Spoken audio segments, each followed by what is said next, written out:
Earlier, I showed you my two-part interview with Tim Cook, the CEO of Apple, and Wendell Weeks, the chairman and CEO of Corning. We got to talking about their long-standing partnership and Apple's recent decision to double down on it.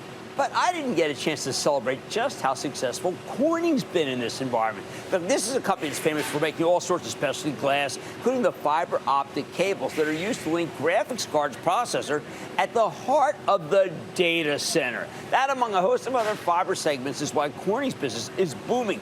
This stock is up 84% over the past 12 months. But don't take it from me. After the big double interview, I got to check in with Wendell Weeks, the chairman and CEO of Corning, on his smoking hot business. So take a look.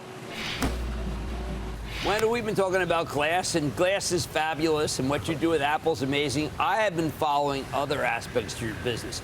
For instance, what you're doing with the data center, not only is it unrecognized, but it may be the fastest growing component of a data center.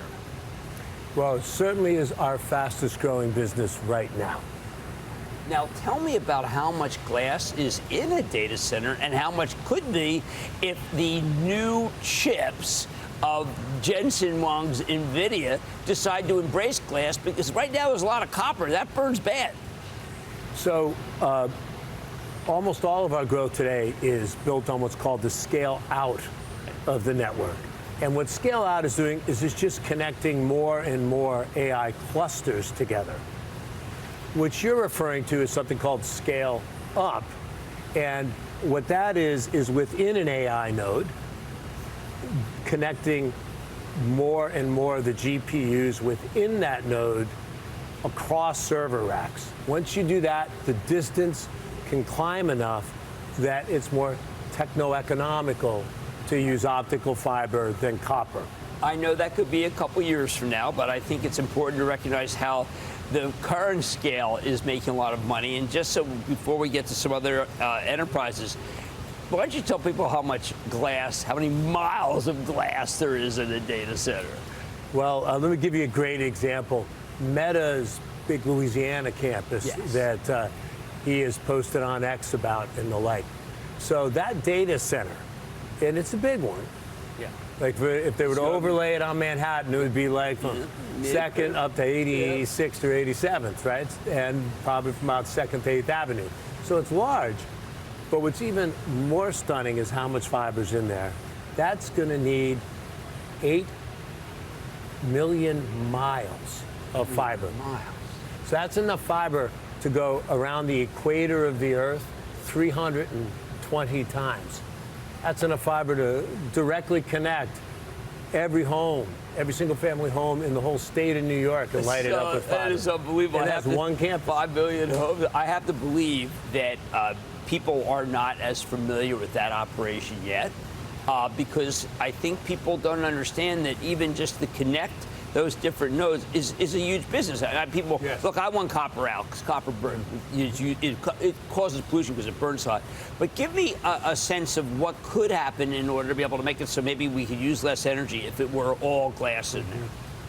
Well, what the concept is to be able to bring glass to the backplane of the server is that it will be more power efficient.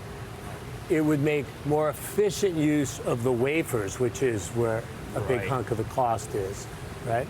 And that in total, once you have to travel a little more distance, it'll lead to lower cost.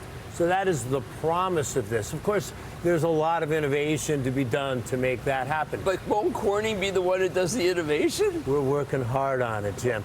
It's such a huge opportunity for us. If you take our entire enterprise business today, which is all aimed at scale out, scale up would be 2 to 3 times that size. Now, people should recognize that you have been growing at a pace that far exceeded what we thought. Now, some of that is because of things that you have done, like the Springboard plan. But some of it is just because the business is just moving faster than everybody thought. Without question, we have a combination of both trends they're all secular trends, that are technologies that we're behind. We're right on top of. We created it, we invented it. Tick them down because people don't. You just did one, which is AI. And you have both inside the data center, but also you have to connect those data centers together. So it's really leading to a rebuild of the whole long-haul network. That's so that's carrier in fiber business, optics. That's in carrier. Was the major business for a very long time. Yes, and now it's growing again. I can't believe it. Then you go over to what we've been spending our day on today, all mobile consumer electronics. As you get more Corning in all of the mobile consumer electronics that you're using today, more and more of our innovations are being adopted at higher and higher value. And you heard a lot about that from Tim today. And then we have businesses that are all entirely new that we're putting on. For instance, our new solar business, which is we're going to do really the largest American-made ingot and wafer plant right in Michigan. And that's going to about triple our run rate in what today would be about a $200 million or so a quarter run rate in Hemlock and Solar. We're going to triple that rate by as early as the end of next year. Now, is solar now one of the cheapest ways of energy to get energy? Yes. I mean, energy is one of those things, all energy. It's all what government policy is one way or the other, and then it's what you count. But solar for sure is an important part of the overall matrix that you need. Now, I thought that you guys would be hurt and your stock got hurt by tariffs. But the stock got hurt, but not really your business. It really didn't impact you. No, tariffs really have de minimis impact on us, and that's because of our philosophy. You got a sense of that today in the factory. We locate close to our customers because the primary way that we win is with innovation.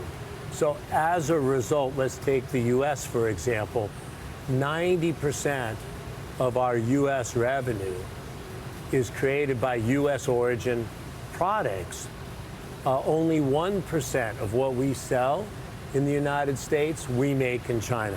So tariffs, because of our fundamental philosophy and our values, tend not to have a significant impact on us. Okay, one last thing.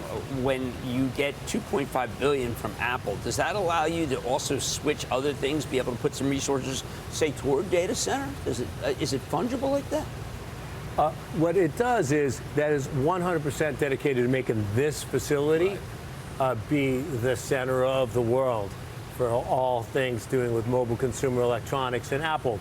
But what it does do is, to the extent that frees up my shareholders' capital, what I'm able to do is invest that in what I hope will be the killer innovations for something like the scale-up piece of the network. You have some of the most obviously secular trends that people aren't thinking about. We used to call you glowworm, GLW. That's on the trading desk. In the day. I call you growth. Thank you, Wendell Weeks, Chairman and CEO of Corning. Thank you, Tim.